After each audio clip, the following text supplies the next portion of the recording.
Music Man here. Got a request from Mr. Pat Hurley back home for some Crosby, Stills, Nash and Young.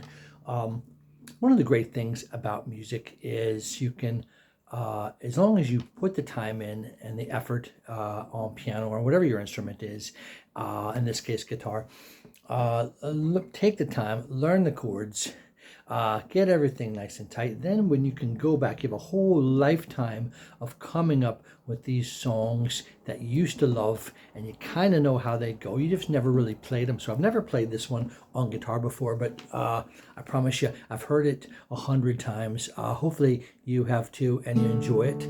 So we'll take you right through it. This is Southern Cross, CSNY.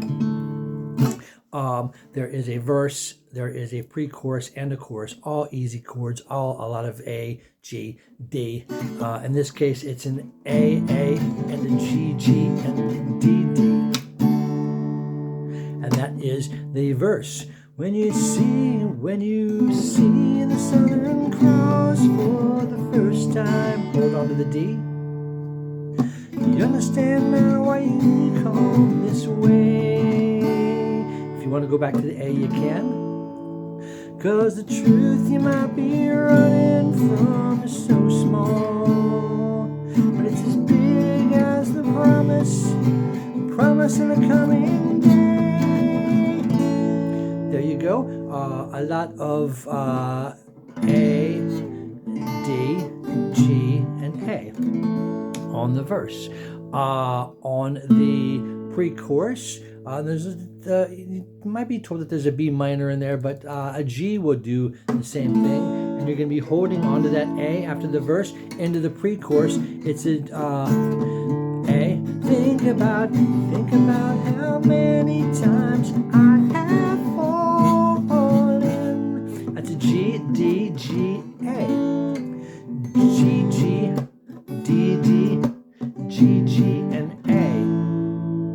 And you can do a G, G with a quick kill there. Mute them notes if you like. All downstrokes will do. Think about how many times I have fallen. Spirits are using me. Larger voices call home. One more time. It's a G and D, G and an A. Hold on to the A. Now we're going to the chorus. I have been around the world. It's a D, G, A. Looking for that woman now. One more time. Knows love can ignore, and you know it will. And on that verse, back to it. It's an A with a kill. And if you want to do an upstroke, that'll work. CSNY. Hope you've enjoyed it. Quick tutorial. Let me know what you think.